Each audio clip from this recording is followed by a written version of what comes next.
Hi,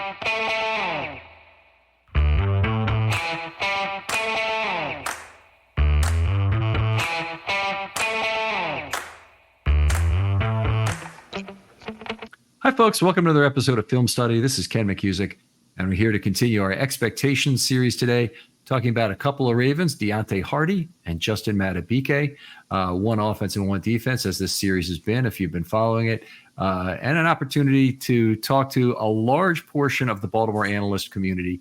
Today, it'll be Dev Panchwad. Dev, how are you doing? I am fantastic. Thanks for making time for this, and I know we've had many conversations before, so I appreciate it. Off-season conversations at that. So this is going to be – I'm looking forward to it. It's going to be a fun conversation around two players that I actually did some homework on amazingly, so this works out. Okay, well, good. One of the fun things about this series is you get to pick your pairing from among a whole big set of pairings. So why did you want to talk about Harty and Madubuike specifically? I'll admit, because the way you set it up is actually quite ingenious, because you can't cheat. You can't pick – two guys, well, yeah, essentially, or popular guys, right? Yeah. So I think with Madubuike, it's kind of like I already have like a lot of information on him and just things that I looked at last season. So that's kind of a guy that I'm looking forward to talking about him. Just more like I already had some some knowledge there. But with Harty, I actually had to do a little digging when they signed him. I was very intrigued. The more I uncovered, I really think.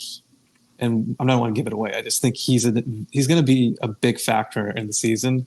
So I just saw morally, I think I was more attracted to the Harty component. Okay. But hey, and Madubuike is one of the best players in the league. So a chance to talk about him. And there's a huge question about him that I have, or kind of I think needs to be resolved this season. So, okay. Well, we'll keep that a secret till the second half of the show, and start with Deonte Harty, who was signed as a UFA after 4 seasons in New Orleans, another one in Buffalo.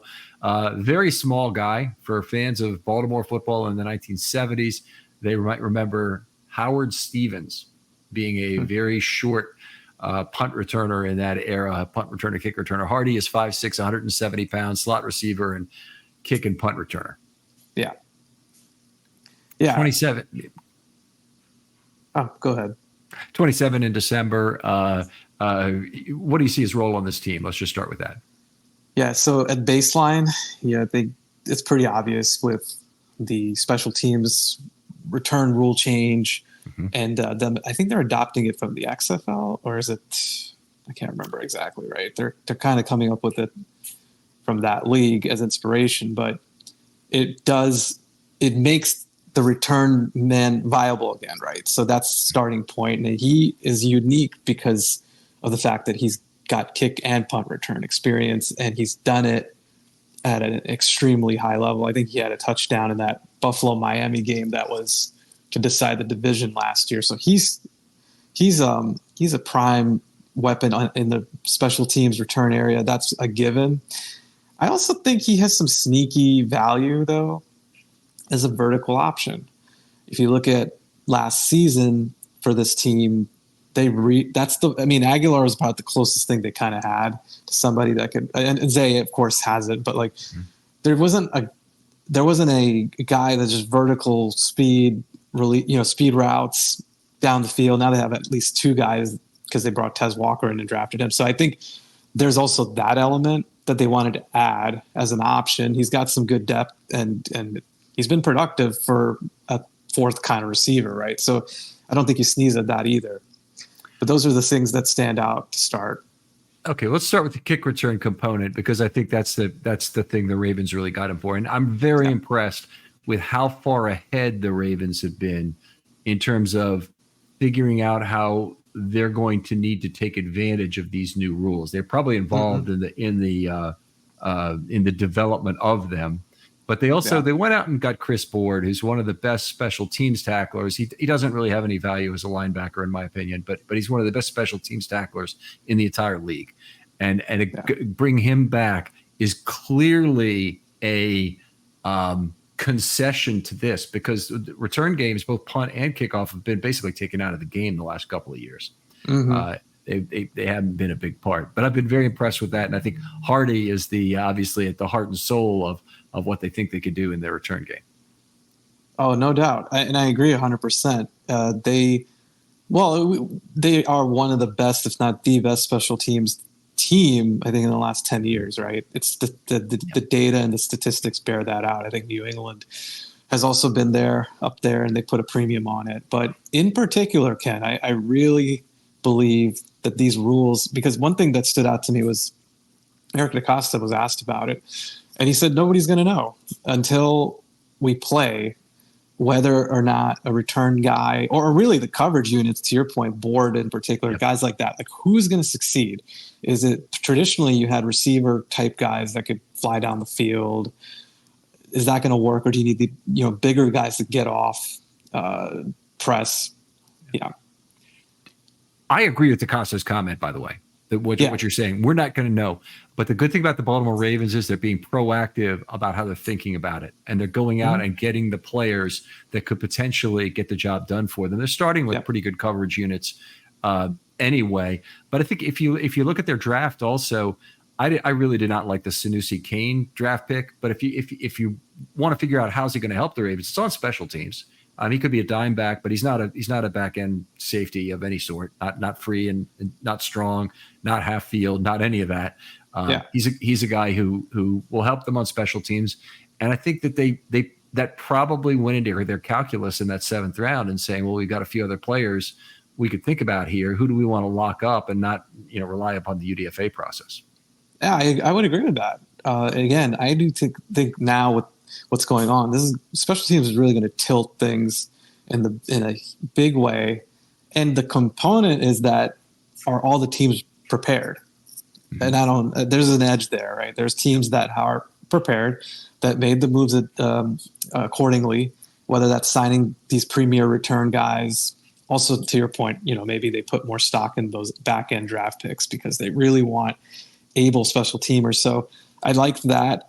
They from a competitive standpoint, they might be able to win 1 or 2 games because of this. And Harty is one of the best in the league. I think he had a bit of a drop recently from, I think, when he was with the Saints, right? So statistically, all those things, but like he's still got it, and he's electric. And the one thing I'll say is DaCosta's right, but I do think there might be an advantage more to the guys with the wiggle and ability to win in space, kind of, just versus those, you had a Devin Duvernay who had the speed and he just needed the cut in the alley and he would take it, right? So I think they may need somebody that has more ability to do both, kind of, or give them a little bit more of a complete return ability.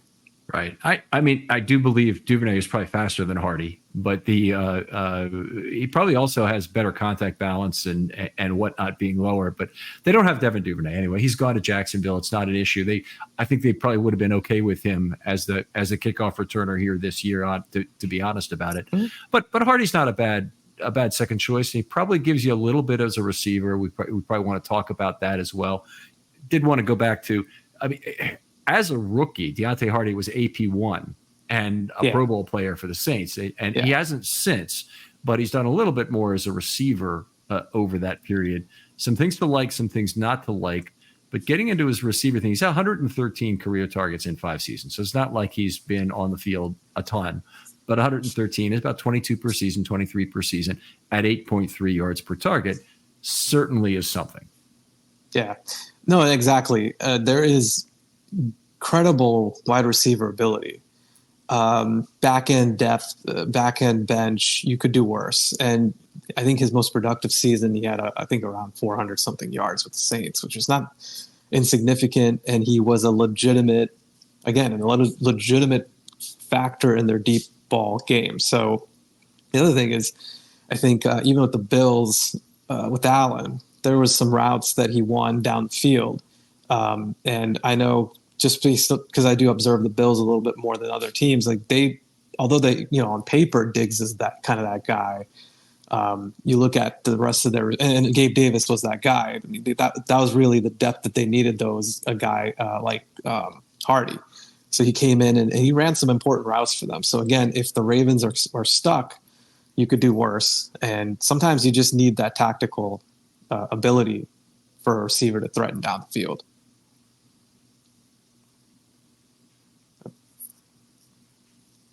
Yep. I'm not sure if you're on mute. The other thing Harty, I think, gives him is a gadget player who takes away, who could take some of the role that Duvernay had at times in the past, not as much last year, honestly, that Hill has had at times, that Mitchell has had at times. Obviously, Mitchell's not going to be available to start the season, and that has been forced upon Flowers at times. And that is the last component is the one I really, really don't like. I don't like having Flowers forced to play a gadget role. I think he's much better served running routes down the field for the Ravens.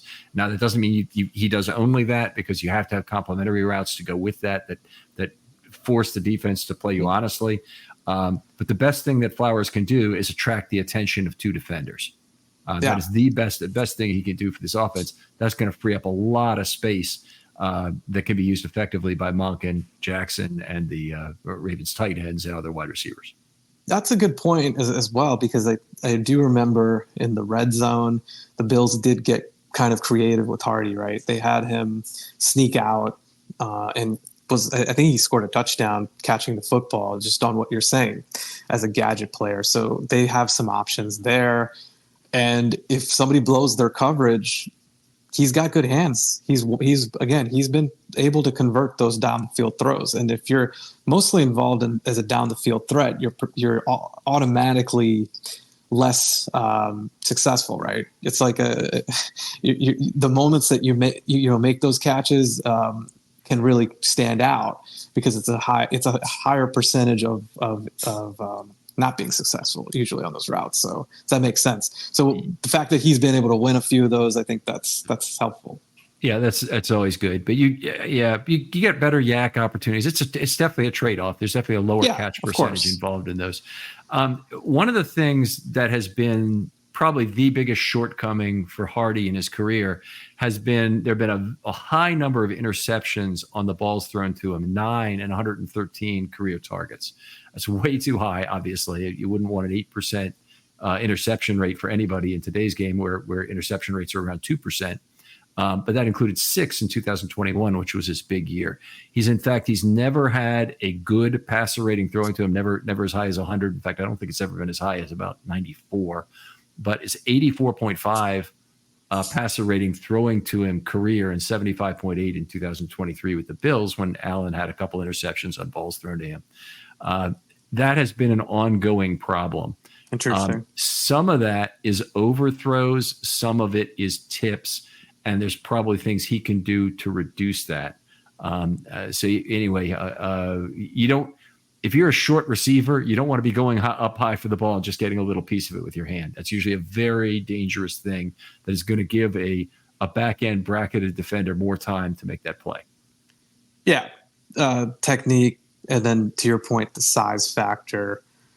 I think the other thing is that he also there's some of that gets back to he's primarily used that way, and those are lower percentage plays. So maybe you have some shot plays that are just well defended because they were trying to trick the defense and it just didn't happen. Because it's almost like an all or nothing proposition. Right. But that is interesting. Yeah. Something to he's look not out for. The sort of receiver as a deep threat, though, that you throw the ball up and hope he catches the ball one-on-one or nine. No. You outthrow the defender if you're throwing the ball to Deonte Harty, because he's not going to win that contested catch. Yeah. 100%. So in that sense, is it him? Is it a product of some of the execution or the play calling?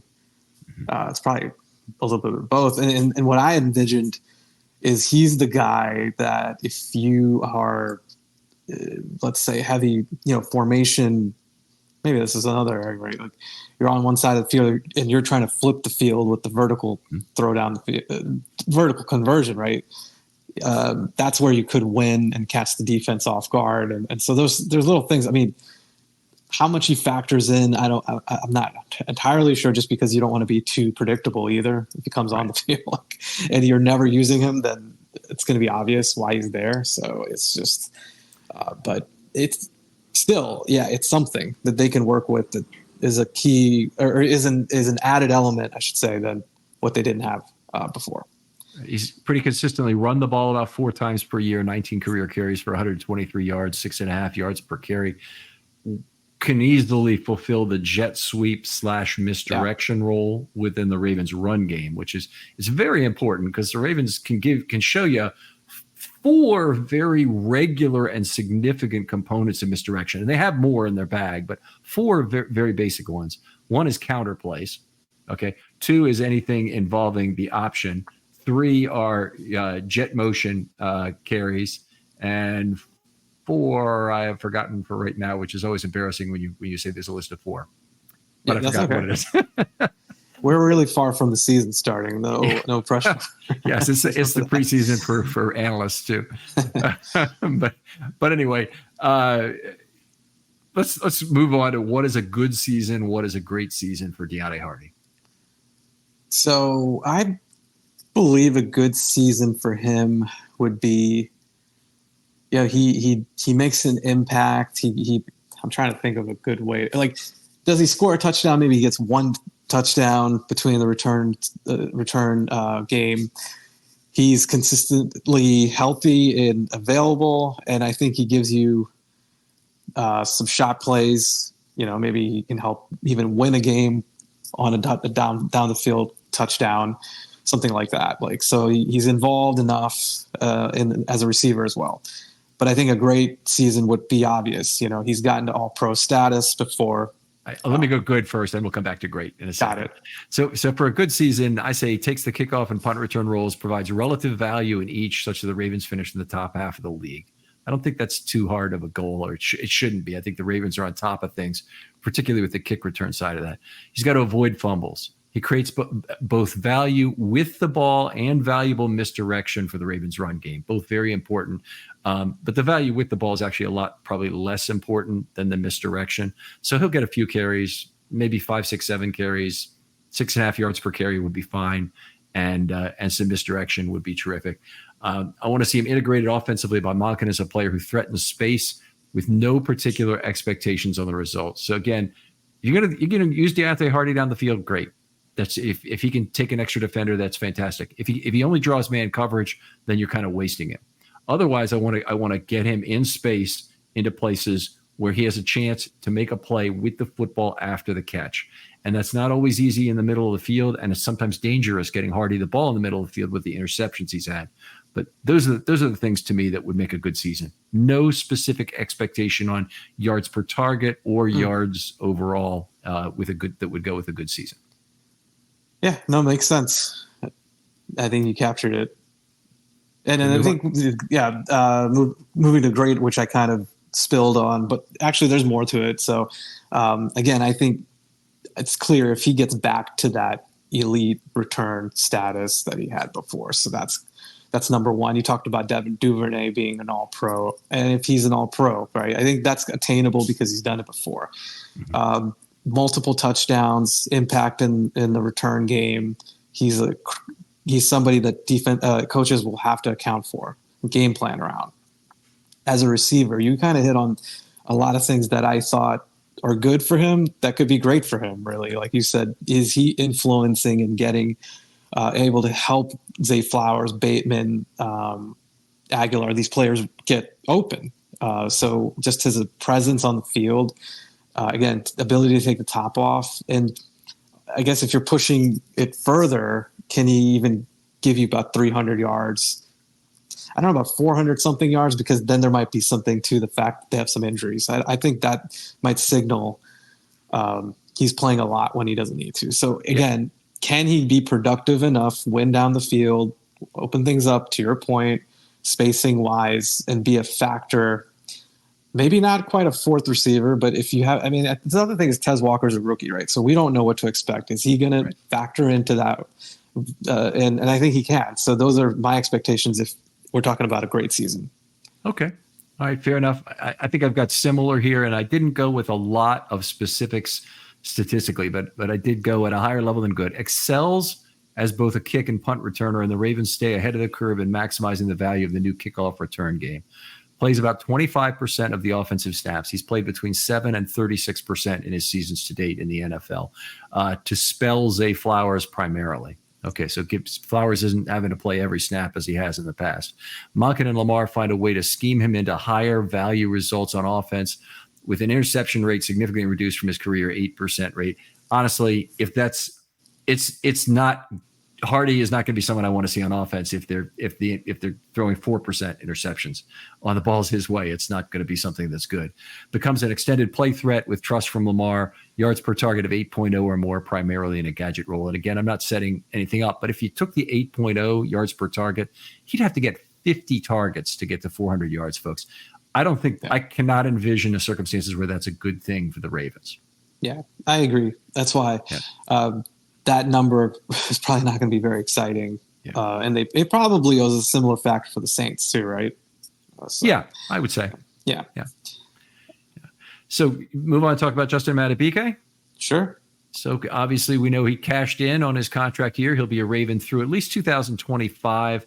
There's a $3 million savings in 26. Not likely the Ravens would bite on that because you have to find a player who can do what Madubuike does for $3 million, but then $11.5 million in savings in 27. So it's a fairly player-friendly contract in terms of he's likely to get 3 of his 4 seasons in. The only other thing I'd say to start off is that we're kind of in Lamar Jackson 2020 territory right now. Lamar Jackson 2019 had one of the greatest seasons of all time. Justin Madubuike in 2023 had a season that is so far out of the normal range for an interior defensive lineman, or for him in particular with regard to the rest of his career, to believe that he could really ever repeat it in terms of the sack number specifically. Yeah, you actually hit on my initial front tease. I'm sorry. No, it's not actually. It's just more along the I guess the general macro idea of what can he do? What will he be able to kind of own up to the contract that they gave him? And I know a lot of the talk was whether this was a one-hit wonder. I don't think he is a one-hit wonder at all. Like, I think my personal opinion is a lot of his breaking out is attributed to factors that make sense, which is he got snaps. I think, he had played a little bit behind Calais Campbell and some of these older guys, so he got the opportunity, but then he started converting more. And I think Chuck Smith has had a tremendous impact on him, and he just was able to win a lot of those one-on-ones. But to your point, he also probably benefited from a lot of sacks that he fell into.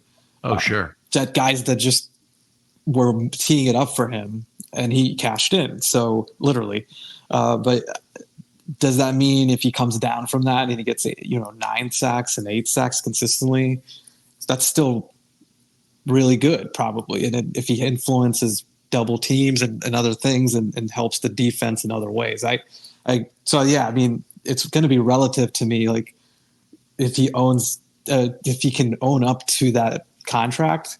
At the same time, I think they got a little bit of a discount because they got ahead of it and signed him before these other top tier tackles lined up after him. So I think it's a good deal ultimately, and I think he continues to be a top upper echelon defensive tackle. Whether he's like top 5 versus top 10, I don't know. Yeah, I think you're right. By the way, about the contract point is that the Ravens kind of got ahead of the curve this time. In terms of a big steepening of IDL salaries, and signing them when they did, I think is going to end up looking like a pretty cheap contract by the end of this deal. But it won't look super cheap because I think he makes 30 and 30.5 million his last 2 years. So it won't look super cheap unless he keeps playing very well. But it could still be a bargain, certainly over the entire 4-year period. It's just people look at a 24-year-old or whatever he is, who might be 26 right now even, but he's in that range, and say he's only going to get better. Well, no, he will be fortunate to consolidate most of what he's done statistically. He probably cannot improve much even in his pyramid of pressures. And he's an atypical pyramid, meaning that he's got more finishes relative to a fairly narrow base of total pressures. That base of total pressures needs to improve. And probably it will, because they'll do a little bit of what Kansas City has done with Chris Jones and use him more as a matchup player to get those first pressure opportunities. But it still may mean somebody else gets the sack. because somebody else is doing it. He's a great Yeah. pursuit player. He's done some things very well, but he owes a lot of money to Jadeveon Clowney if there's ever a settle up for Yeah. I think that's a total fair assessment. And I think the world of him, by the way. I think he's a phenomenal player. And I've been that way for pretty much the entirety of his career. And I've been waiting and just hoping. And I knew he'll crack through. It just made sense, right? But to your point, temper expectations. He's not Chris Jones. He's not like at that exact level of defensive tackle. And that's okay. He can really still, I mean, if you're talking about this defense and the top 4 players and some, between Roquan, Kyle Hamilton, Madubuike, and Humphrey, right? I think he's going to factor into that top 4 for a while. It's just, and then how does he take care of himself, right? We see some of these D tackles that play pretty well into their early 30s. I think that's still attainable. But he is someone ultimately you want being the hunter, and he has to be uncorked to be, and for them to commit the money that they did, I think they understand that that's what we need him to do. When it's, second and 9, or sorry, when it's 3rd and 9, can you get to Mahomes in that game? So that's what they need him to do. And I think the stats are kind of relative to assessing him now. Yeah, they've certainly set him up by having complementary players with him in the form of Pierce and Jones, who were exceptionally good running partners, running mates for him, in terms of being guys who demand double teams. If you don't double team them, they will wreak havoc themselves in the middle and create pocket compression that'll lead to wins for other players. But he's a special talent. And by the way, I want to come out with one of the things I said about Madubuike last year that really didn't happen to be true. He had 59% of the snaps in 2022. I thought because of his second half ineffectiveness from Madubuike, and also the fact that he played better in games in 22 where he had less snaps, that a reduced snap load would have really done him well, that he would have been a better as a situational pass rusher, moved to 47% of snaps, maybe 48% of snaps, and you get a much better Justin Madubuike. What happens? He goes to 65% of snaps, and he turns in the year he just had in terms of just being an unbelievably dominant player.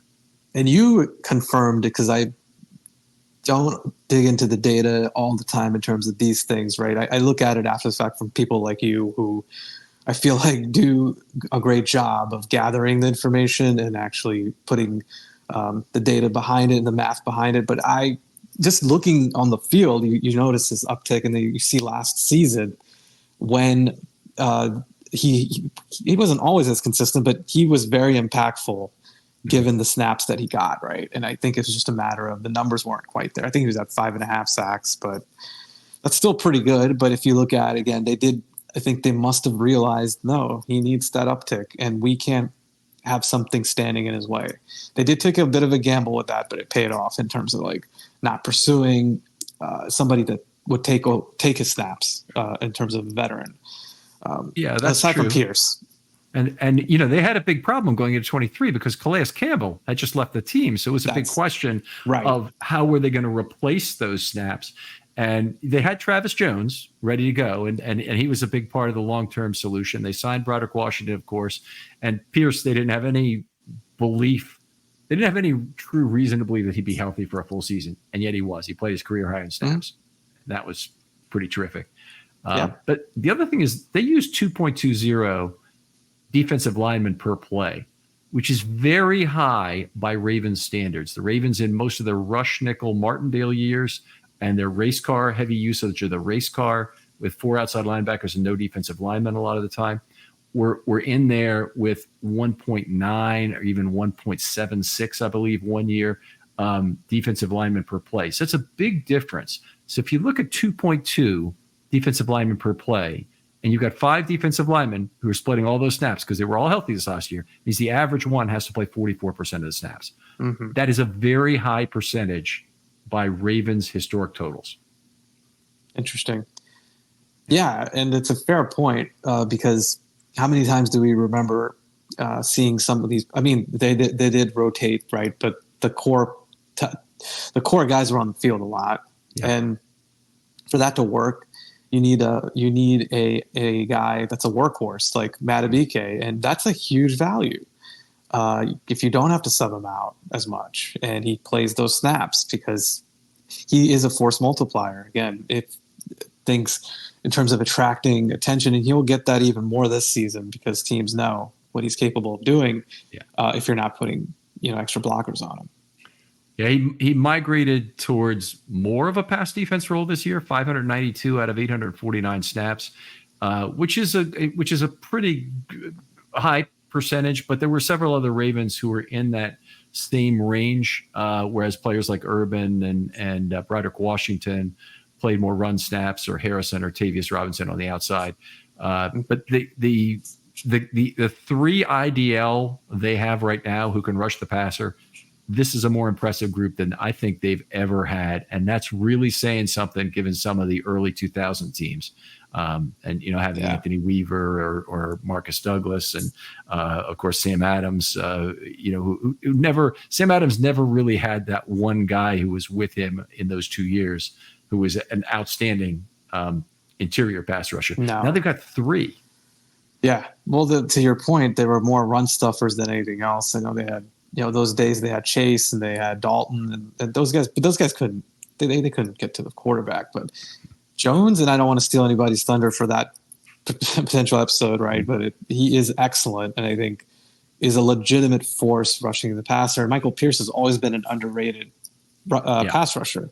He'll get you 3-4 sacks. He's gonna cause problems if you don't block him up front. And he's always been compared to Brandon Williams, but I always thought those are two pretty different players in terms of what they represent. Pierce is always, I think, a more complete player and a more, frankly, like that quickness, that burst. He's got that going, and then you've got one of the best pass rushers in the league at your at IDL. So they all make each other better. And if somebody's going to benefit, like you said, somebody's going to win because the other guy has to. You have to put attention to one of the other two players, right? So I think you're right. I agree. I was trying to think back, and Haloti Ngata is the best, I think, interior pass rusher since Madubuike. Mm-hmm. But it's a very short list. It's two guys, I think historically. Yeah, Calais Campbell was very good. And you could say that maybe Campbell and Madubuike in 22 would have been almost at the same level as the three of these guys last year. But the fact that they never even really threatened to play rush nickel last year, and they played it maybe about 10 to 15 snaps for the whole year, which tells you that's nothing for the Ravens. That's kicking an outside linebacker inside to take one of your defensive line spots. They just didn't do that. They had their three guys. They rotated them two at a time, even on passing downs, and they had two of their big three interior guys on the field. And hey, they had 60 sacks, so I guess it worked. So, but if you look at the teams that are able to impact the pass rush, if they're able to impact on the pass rush level the most, it's the inside pass rushers. And they knew what they had with Madubuike, that they had to keep him. I was banging the same drum before, and when they signed him, because when you have a Chris Jones, not saying he's Chris Jones, but if you have that level of impact potentially, right, you have to keep them in the fold. And they saw the difference in the pass rush when they had the interior pass rush. It was a huge difference, I think, in many, many different ways. Yeah, I would agree with that. There was a price at which I'd had to say no to Madubuike, obviously. And in fact, if it was one of the last contracts earned, I probably would have said no and just said, okay, we're moving forward with Pierce and Jones as our 1-3 combination on passing downs. And yeah, that means we are going to have to draft someone. But it's really interesting because, boy, this team did not look ready to go for 2024 at this time last year. They hadn't signed Broderick Washington yet to the extension, which that may not have worked out. But even so, Brent Urban was going to be a free agent. Pierce was going to be a free agent after the year with a redone contract. And who am I missing here? Who's back now? I think you covered it. All the key players. Oh, Everybody's Madubuike. back. No, Madubuike, yeah. Madubuike was outside. So anyway, now the whole band's back together, and they're a year older, so hopefully it won't suffer some decline from those older players like Pearson Urban. But I think it's a fairly optimistic starting point we have on this. We just got to know that not every season is going to be like 2023 in terms of there being no injuries on the defensive line. Yeah, and to that extent, especially defensive tackles tend to miss games, and so I do like that they made sure though that those core five were in place and intact, and they're running it back. And the thing that's exciting is Jones can take another step, and I think Washington took a step back last year. What if he comes back to where he was before? Yeah, and there's different reasons for that. I think Harbaugh's outlined those reasons. So there's still some wiggle room for even more upside, just with those two players alone. Yeah. One other note: there's some people want to compare him to Aaron Donald as being kind of a smaller interior pass rusher. He's not as small as Donald, who is muscle top to bottom, which he certainly is, and makes him a good penetrating guy. I think the guy who he seems more like is Cam Hayward, and I go back to the pressure pyramid again here. Aaron Donald last year had a exceptionally wide, probably, but exactly what you want from a defensive tackle in terms of that pressure pyramid. 11 pressures for every sack, whereas Madubuike is at around, I think it's around 3.5 to no, it's about 3 to 1, 43 and 13 or 13.5, whatever he had in terms of sacks this last year. Mm-hmm. So it does bring up it does raise the question of, can he be the kind of finisher he was without somebody else creating a lot of opportunity for him this next year? But Cam Hayward is maybe a more similar player. I think he had he benefited from outstanding pass rushers on the outside when he played for Pittsburgh between 17 and 22, not tossing out his 23 season. And I think that's maybe a more reasonable expectation for where Madubuike can play over these next 4 years of the big contract. I like that, and he's so consistent, and he is always he's always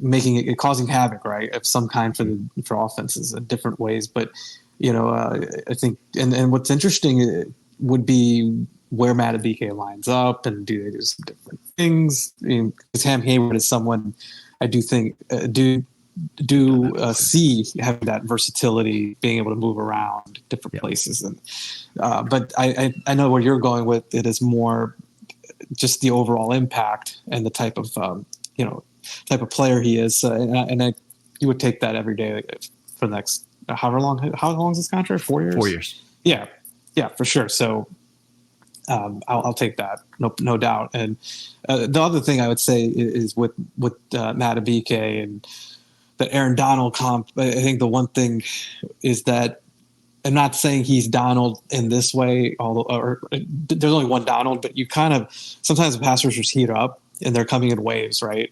Snap to snap. And I think Madubuike had those moments, like where all of a sudden you had one series and he owned it. Yeah, like he was the guy making whether it's a sack, whether it's a pressure, and he's capable of that, and that's exciting. It's just dominance in stretches where you can't do anything. He's on the fire, the NBA Jam thing. Like, it's just, that's something I think he does bring to the table as a Donald-esque level. Not at that height, but just you need somebody like that, right? He can do that. Yeah. Yeah. It's he certainly has his stretches, and he's a somewhat streaky player, but made the fact that he had the streak of sacks is a counterexample to his general streakiness, because he was getting a sack every game on a very consistent basis. Yeah, that he's making a play for sure.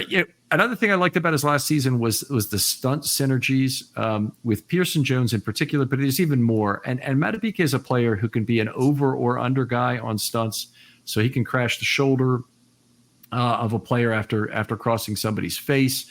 The center, usually it would be going to the inside. But, they've been willing to use Pierce and Jones as both over and under players, and also linebackers, tossing Patrick Queen in there as a pick player on a fair number of plays was fairly effective.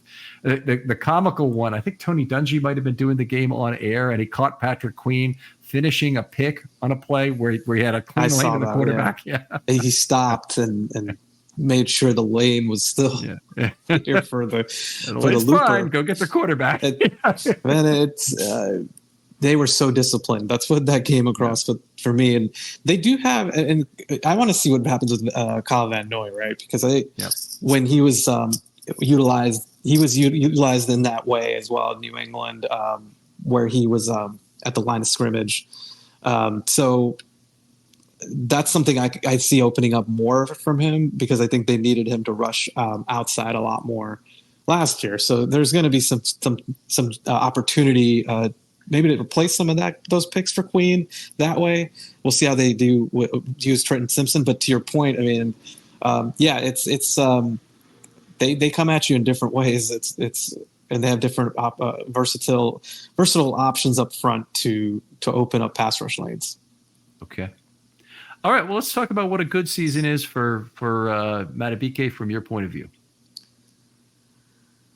I think the good season would probably match up similar to what I mentioned earlier. Like you're still at about 8.5 sacks.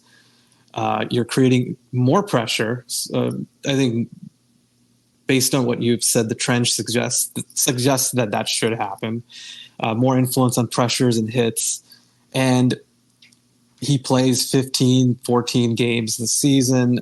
He remains a force for them and continues the momentum from last season. But I think that would be a nice sequel, basically, to what was a phenomenal first movie. Right. All right. So I've got probably a little more muted level, and I'll remind people a good season for me is where I think the 60th percentile might be in terms of the range of outcomes for a player. I'd say despite a reduced sack total, his total pressures are not down significantly. I think if they stayed at the same level, that would actually be good, but I don't think he's going to be able to maintain the sacks with the same total pressure amounts, total pressures. And his pyramid normalizes. Overall, the Ravens' pass rush is still effective with a potent offense and leads to protect, keeping sack totals no lower than the high 40s. So I'm expecting a drop off of some level from 60 for the Ravens sack. Okay. I think I for sure take the under on that. Now, 47 or 48 sacks to me is still probably a pretty good season for the Ravens pass rush as a whole. In the 50s would be great, but that's where I would be on the two. His own personal pass rush productivity stays in the top 10 to 12 among all interior defensive linemen, and his missed tackle rate stays good, which is about 10.5% in 2023, despite a reduction in sacks. So, by the way, one thing to look at in terms of tackle ratings on PFF specifically is that interior defensive linemen have not been normalized properly. And all you have to do is go look at the interior defensive linemen and their missed tackle or their tackling grades, and you'll notice the average one is probably around a 48. I mean, they're terrible. So don't be too worried about certainly a guy in the 50s is actually probably good, and I think Madubuike might have been right around 60, which was honestly one of the top ones in the league. So if that stays good, that would be a very good thing. Okay, yeah, that's interesting. I wonder why that is. Maybe they just sometimes it's being in such close proximity to the ball, and I think it has to do with how they group the players that they normalize with. So they may include the edge defenders in that IDL group, and the edge defenders look better than the IDL players. Or I'm not sure. It could be multiple methods of not normalizing. It could also be that they're using a standard from a previous year on what they want, and they've changed their definition of what a missed tackle is. So everybody looks bad by the 2023 definition when you're comparing it to, say, 20 to 22. Right. So it could be multiple things. Yeah. Okay. Fair enough. You want me to go with the great? All righty. Great would be you're remaining in the double-digit sack realm. I don't think he has to have 13 plus or anything like that, but again, 11, 12. Maybe slight drop off there.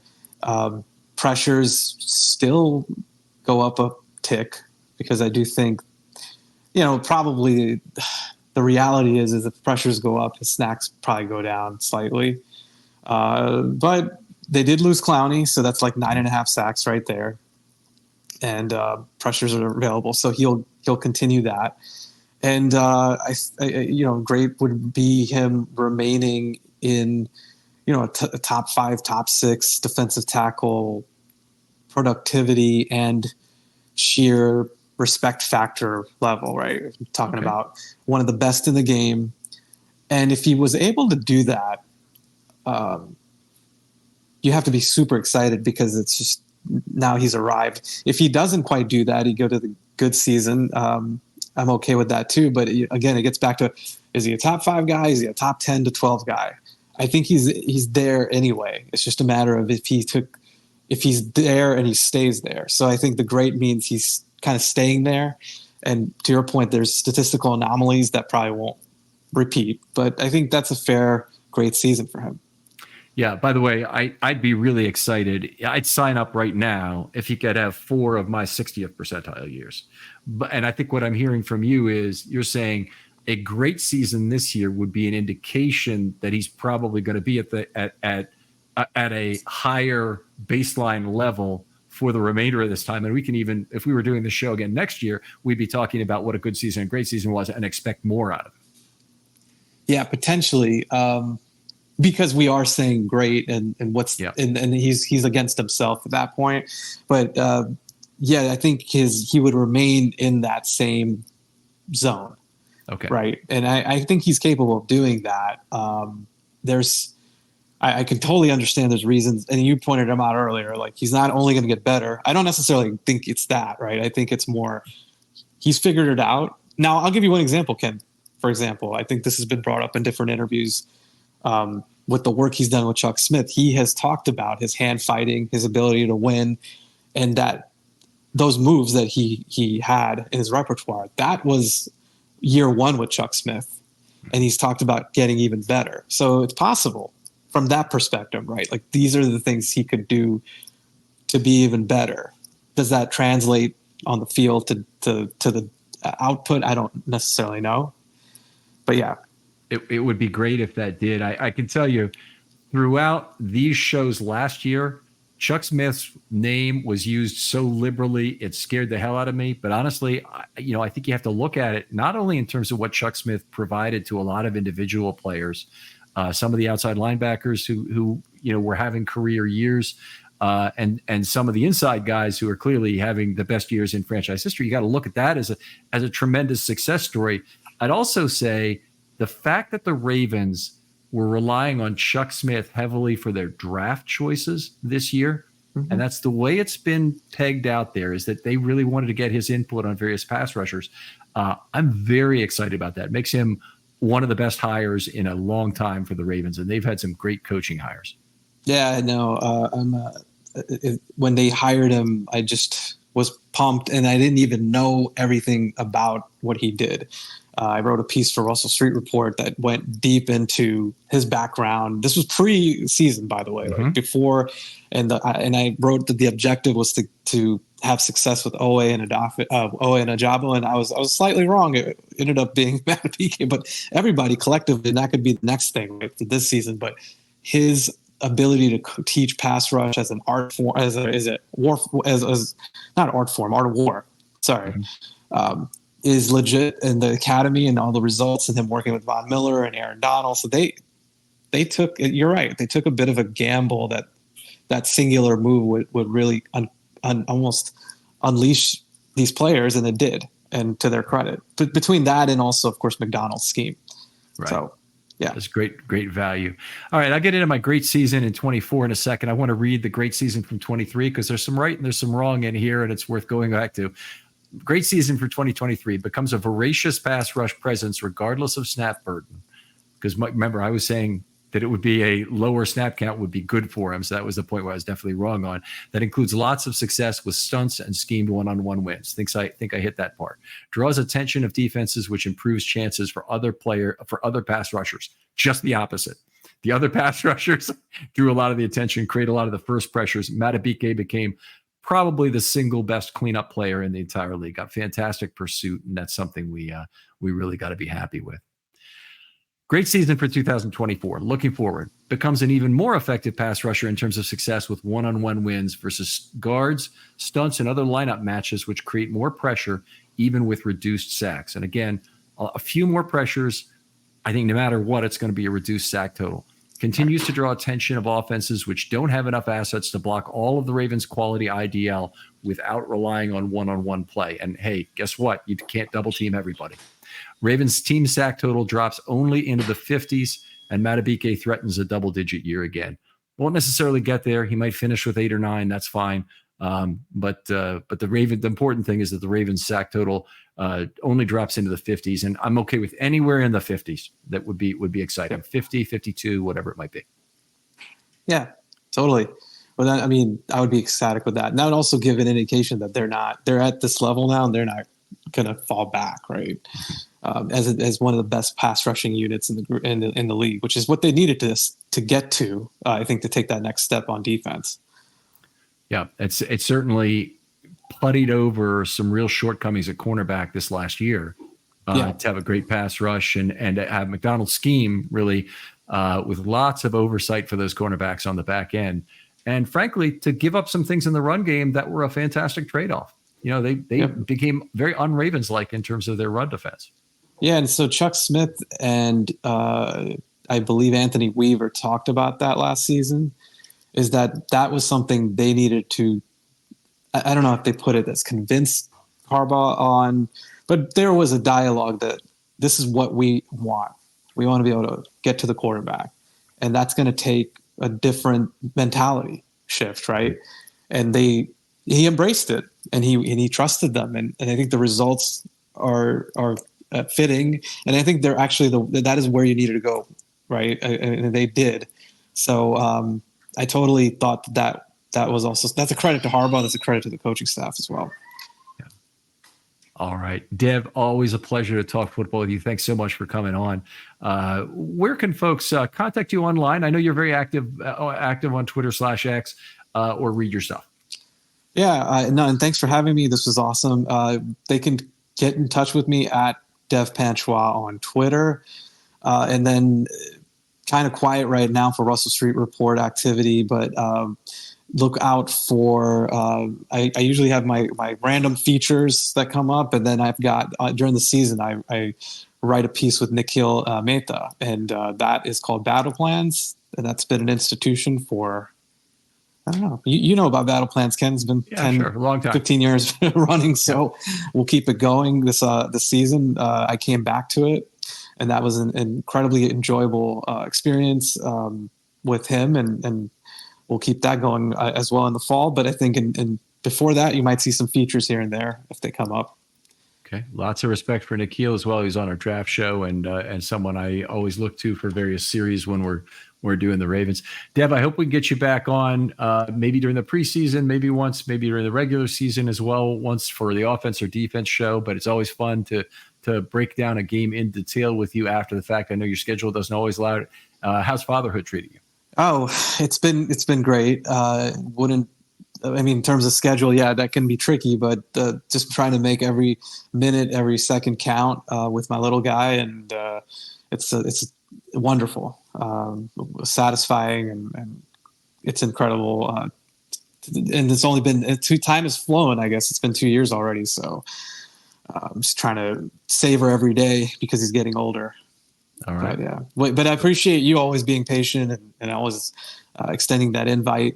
And we do these shows every once in a while, and it's always the quality versus quantity from that standpoint. So, all right, I appreciate that, and we'll hopefully get you back on. Other folks out there, if you'd like to be on a film study short, hit me up. DMs are always open on Twitter. We can talk about anything you want, but I do have a concerns series coming up. So if you have a concern about the Baltimore Ravens entering training camp, hit me up with what that concern is. And naturally, all Ravens fans, all football fans who are at a certain level in terms of being focused on the game, have concerns about their team no matter what. And it's amazing the kind of concerns we can manufacture. And sometimes it creates a great episode to talk about that. And I'd love to have you on, particularly if you haven't been on before, but even if you have, that's great as well. Dev, thanks a lot again for coming on. Appreciate it. Thank you, Ken. And we'll talk to you next time on Film Study.